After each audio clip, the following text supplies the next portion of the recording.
This field, it's only about 15 years old since those Harvard conferences where we brought about 800 scholars and environmentalists together, but it's a very new field, and there's lots of misunderstandings about religion and ecology and how can these go together. And when people say that we're at the School of Forestry and Environmental Studies and Divinity, they're like, weird.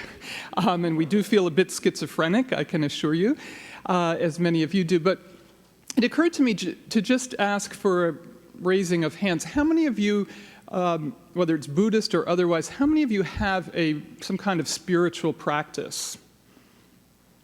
That's very interesting, yeah. That's kind of what gave me a little more courage about this kind of a talk, because I've been in secular academia my whole life, which has included these rather auspicious and daunting and complicated institutions like Harvard and Berkeley and Yale, and they are vehemently secular and vehemently anti anything with religion, and even ethics is very marginalized, and so on. So I want to just begin with a few sort of critiques from that, and then move towards a little bit of a general background on religion and ecology, and then come directly to what I think are some points and principles, broadly speaking, that can help us think through the values issue, which has come up here many times yesterday in Karen's presentation and Bob's and others. And I should also say, for disclaimer, my area of study is China and Japan in particular, and that's how I got started on this, which I'll tell you about in a moment. So I'm an Asian person in terms of things that I feel a great affinity to, as some of you do as well. But I want to just begin with this sense of science as problematic and, of course, vivifying for the work that we do. And the problematic side is this sense that objectivity resides in science, in the scientific method, in fact-finding, and as many of you have said, that's going to change the action. Wonder is on the sidelines. When we did the conference, culminating conferences in New York at the UN and the Natural History Museum, here was a wake-up call. This was in 1998, after 3 years up at Harvard. And we went to the Natural History Museum, and the provost there, Mike Novacek, great scholar of the bird and dinosaur evolution and so on. And it was kind of intimidating because you're in the heart of science-based research, and I grew up in New York, and I love that museum. And he said, we would very much like you to have a conference here on this topic of religion and ecology. We'll give you the IMAX Theater rent-free.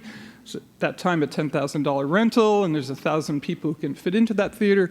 And I was like, oh, why? And he said, because we were just having a search for an ornithology position, curating position here at the museum. And of the 6 graduate students who were finishing their graduate studies on birds and that kind of research, 4 of them had had their birds go extinct while they were studying them. And that was such a wake-up call for the museum that they have made this shift, which I think is taking place in certain pockets of science, which I want to draw our attention to.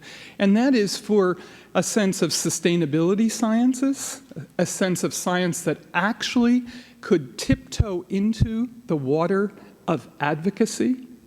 Do you realize that what you take for granted here, and many of you are scientists, but at the School of Forestry and Environmental Studies, which I respect immensely, it's a 100-year-old school, and Aldo Leopold graduated from there, and Pinchot founded it, and so on.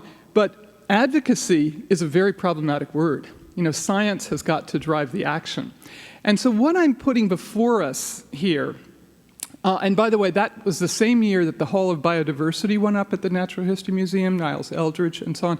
If you see that hall of biodiversity, and if you are not thunderstruck by wonder and awe and beauty at the complexity of the life on this planet, and that's what I think fundamentally joins us here together. It joins the sciences, it joins the ethical concerns, it joins many of the amazing work that you are doing, but we rarely touch that level. And in fact, at a Carey Institute conference, one of the great ecosystems science centers right here in the Hudson Valley, last year I did a presentation, and this great ecosystem scientist came up to me the next day and said, Mary Evelyn, it's so terrific, but I cannot talk about wonder in my classroom. I cannot talk about wonder in the classroom. See how far away we are from... This isn't just messaging. I'm talking about what drives objective, empirically based science, which is hugely needed. But what I'm trying to introduce in the conversation, as Karen did yesterday, by the fact that we have the need for science, policy, economic, social science, behavior, and so on, but a huge need for understanding these are multiple ways of knowing, and what has been really marginalized, even in these discussions, are the humanities, which are filled with a rich resource of history, of philosophy, of religion, the arts, music. As someone said this morning, it's awe and wonder and emotions that's going to guide us. Kind of scary for the scientists, a little bit scary. And if we don't awaken this deep heart of concern and passion and share that, we are dead in the water. We are really dead in the water. So that's the message here in a certain fundamental way. How do we reawaken our own passion for what we're doing for the future of the planet and actually share that? Because that's the fundamental messaging. The rest is, so much is in place. So much is in place, as the panel this morning was referring to, as what Paul Hawkins in Blessed Unrest has told us over and over again. So, I think this move towards sustainability sciences is very important. And we've got to encourage, when Jane Lubchenco, the head of the AAAS, American Association for Advancement of Science, who's now at NOAA, head of our Ocean and Atmospheric Studies Center, in 1997, up in Seattle, she gave a talk, the title of which was A New Contract with Society. And she was saying, this is only 97, that the crisis that we are facing in the environment across the board is such that we have to see science in the service of society, not in the service of our CVs, our NSF grants, and every other kind of falsehood reward that academia holds up as so significant. And that got a standing ovation. She's had pushback from it, but that is a new idea. You see? It's a new idea in certain ways. So we've got to get behind that. Because a few years ago, there's a conference with the ONCAR people, the Climate Research Center outside of Boulder, and this was before Inconvenient Truth, but they were in therapy and in despair because their message was not reaching the American public at large. And they were trying to figure out not just messaging, but how do we bring in broader and broader communities? And again, that's what this is about. We have a community of people who have spiritual practices, have spiritual sensibilities. We don't know how to talk about that because that language has been co-opted by a media who is by and large rather uneducated about religion per se, and sees religion within a framework of monotheisms dancing through their particular claims to truth and their particular fundamentalisms. Well, that is not a view of religion across the spectrum of both the US and the world. And I can assure you that the claim to absolute truth, for example, is a minority position in world religions. And I'm not idealizing the Asian traditions, but that's not part of their concern. And the Asian traditions have no problem getting on board with a whole range of issues about this dynamic, vital, unfolding, organic universe that needs to be preserved and protected for future generations. So we've got to expand the conversation about what is religion, number one, and we've got to include in a serious and dynamic way what are the contributions of these other world religions, which are already profoundly reshaping our landscape here, as the Pluralism Project at Harvard illustrated, and as Buddhist practices widely conceived and practiced by our students and by us already indicate a presence of a very different and perhaps broader sensibility about religion, spirituality, and ethics. And we can go through, yeah, I'm spiritual, not religious, etc. That's all true, and it's very important. But what I do want to put into the mix here is we have to take seriously, and not just from an instrumental point of view, what can the religions contribute? What is it that they have to say? Why are they vital, absolutely indispensable drivers of values and behavior and action? We can talk all we want about behavioral change and modeling from the social sciences, which is hugely important. But you know what? We have 5,000 years of experience about this to draw on. And we also have a sense that these traditions, and again, this is some of the misconceptions, these traditions are not fossilized, rigid, unchanging. Buddhism went from India across the Khyber Pass, Afghanistan, the Silk Road, into China, across to Korea. It landed in Japan 1,000 years after the Buddha had his enlightenment. These are radically, that was the first world religion, by the way. These are radically changing, culturally differentiated traditions, and we need to pay attention to them. We need to pay attention to them. So let me just quickly go through a couple of these slides, and then, as I say, go to how does this impact climate change. So what I want to say first of all is we've come upon worldviews, paradigm shift, and so on. Multiple sources of these that we can begin to draw on, right? The world religions, definitely humanitarian and secular ethics, they are abundant. And most of the environmental community is deeply humanitarian and secular involved, right? Environmental ethics is a 40-year discipline, 40-year-old discipline from philosophy. There's a climate ethics central at Penn State, which I urge you to look at. A book has just come out, a very important book with that title. So that's a well-developed field, environmental ethics and climate ethics being a subset of that. Biophilia, something that Steve Kellert at the Forestry School developed along with Ed Wilson. There's a natural love of nature. How do we draw on that? And aesthetics and the arts. We have a community of nature writers through Orion Magazine and so on that are absolutely on fire about these issues, and we need to draw on them. They have thousands and thousands of readers, as do photographers, as does Paul Winter, playing down at the Cathedral of St. John the Divine to several thousand people for 25 years with an earth mass and with a winter solstice and so on. Are they part of our conversation? They can be. So how did I get interested in this? How many of you have been to Japan? Okay, again, a transforming culture. I went there in 73, 74 with a lot of innocence and a lot of lack of knowledge. I went to college in Washington where Nancy Pelosi went, Trinity College, and Kathleen Sebelius, and we were really involved in civil rights and a whole range of issues then, the anti-war movement.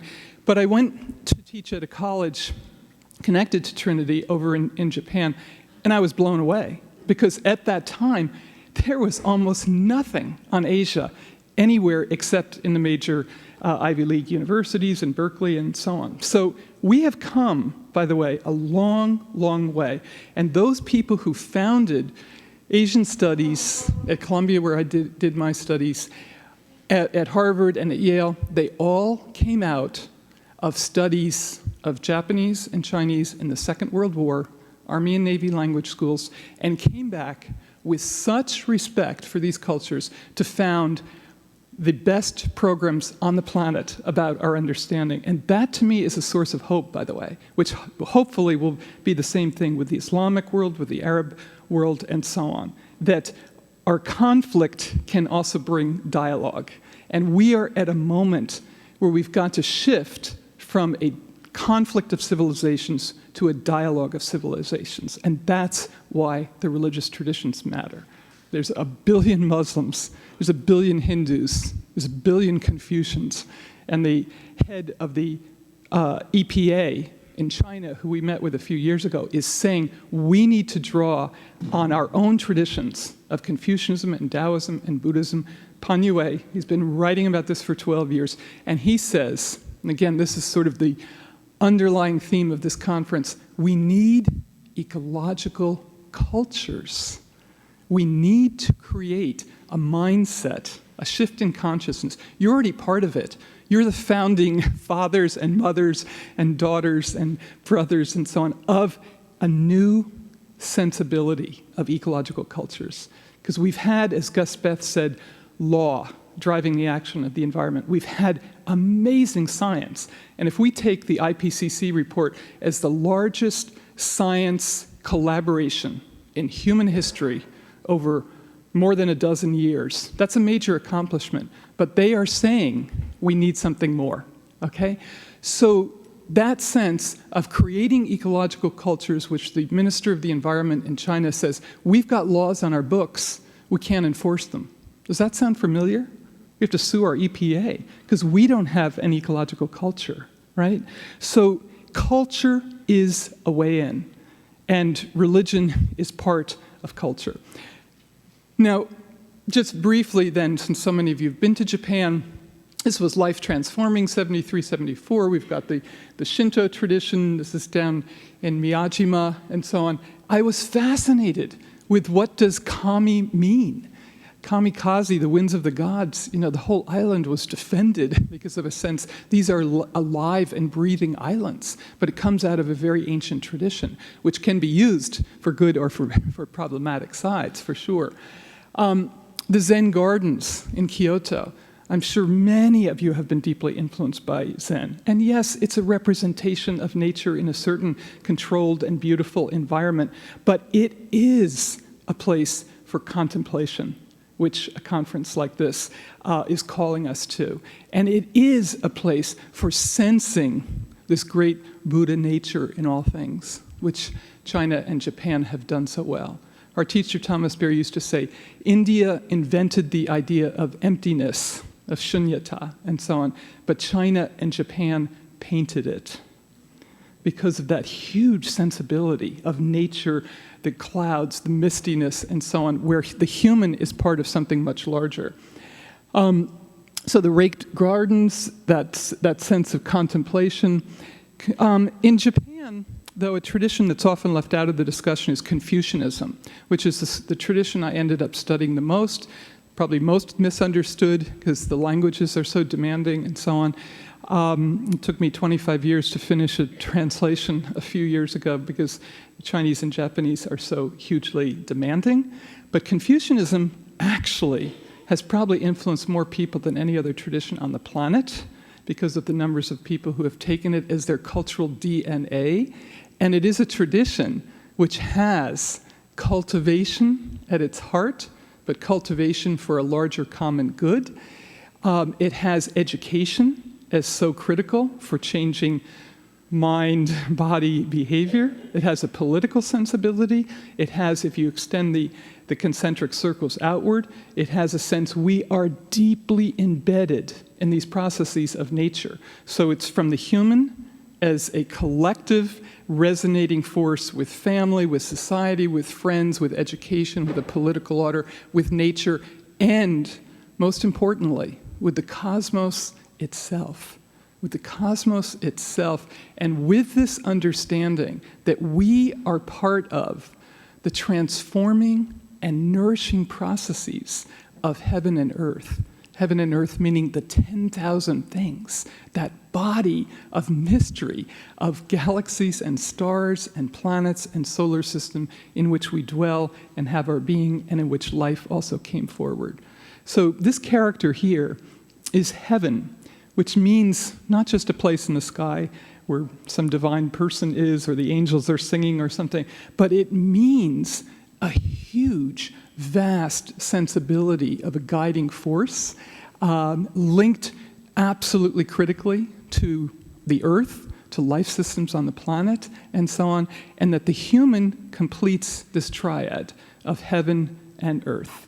And the human completes the triad by being the mind and heart of all of the cosmos and earth itself. And that's, I've been thinking about this, mind and heart. One character is a non-dualistic system, a vibrant sense of the vitality of life, of changing and transforming and nourishing processes of nature. So cultivation is absolutely the vital force of nature, the chi, to which we are in resonance, in harmony. That's what we are cultivating through a Confucian sensibility. And we are trying to protect that chi. The wonderful term of trusteeship that came up yesterday, that is exactly the point of this tradition. So you can see I kind of like the tradition, even though it's been a bit maligned and misunderstood, and like most traditions, used often for social control and things like that. But my point here is that all of these traditions have something absolutely vital to offer at this particular point in human history.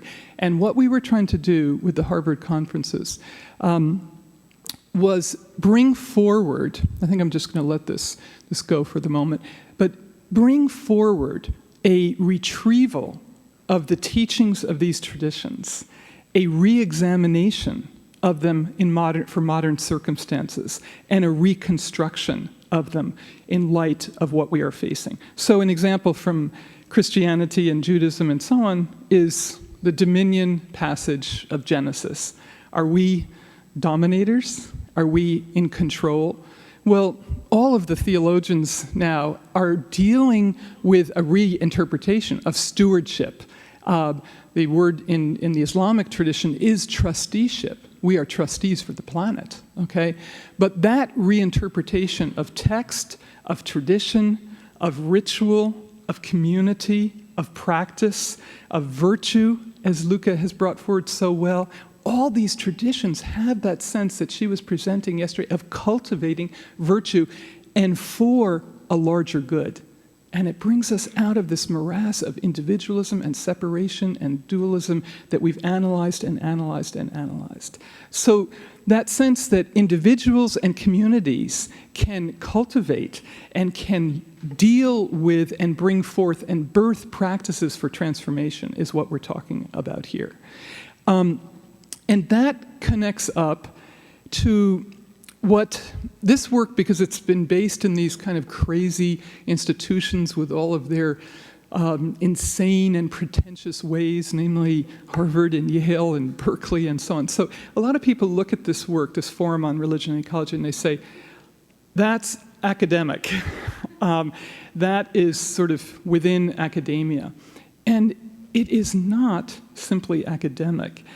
Because it is trying to take into the heart of academia, which has misconstrued knowing as reductionistic knowing or scientific knowing, but it's trying to say, why are our students so schizophrenic? And namely, they've got the science, they have a desire to make a difference. Why are they in despair about our future?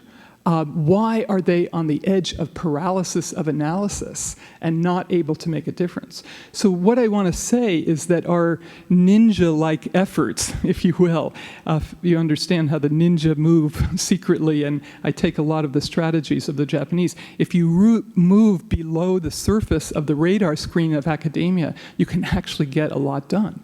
You don't talk to the top people, but you try and put and place into that heart of academia the seeds of change, to say the heart is lit up by a whole range of things: spiritual energy, moral concern, ethical commitments, artistic beauty, and it's got to be part of it. The piece that, again, I just want to say the Forum is doing this within academia in a whole variety of ways. I want to come back to this piece of energy. But let me make a huge gesture here, and it's more than a gesture.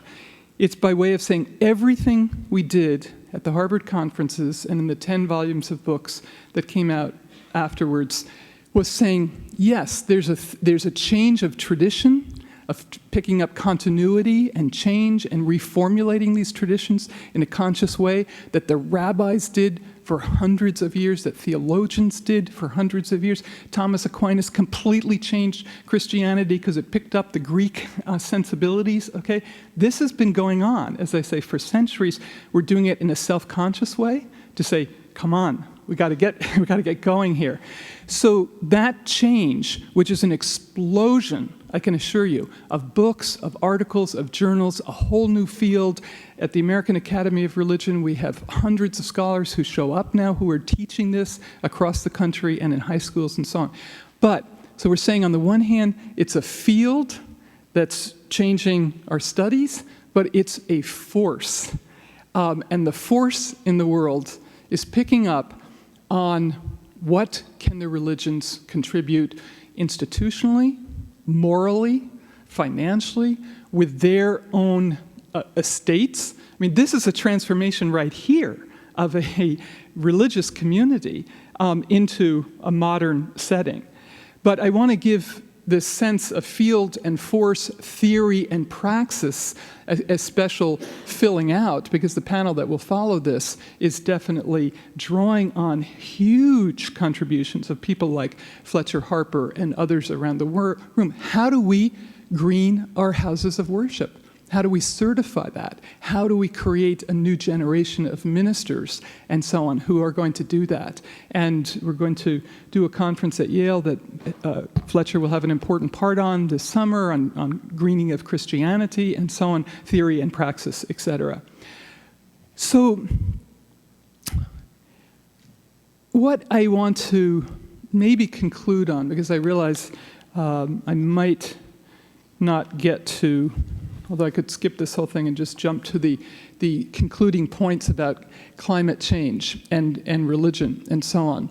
But let me come back to this point of energy, okay?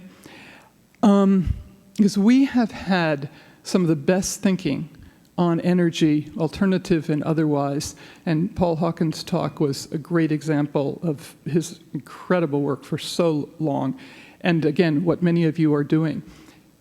I want to just put back into our thinking. If we're talking about energy, one of the missing links, which we all know, but we've got to bring it into the fore, is not only the alternative energies, making them affordable, scaling up, and so on, getting better and better at it, and Paul told us how difficult that's going to be, but this is fundamentally about human energy. And if our human energy is not connected in some profound way to the dynamic, vital, nourishing powers of the earth itself, we are not going to draw on what is the most renewable source of energy for the future. And our task, I firmly believe, is to ignite in ourselves, in community, but with the next generation, a profound sense of dynamizing human energies for this transformation.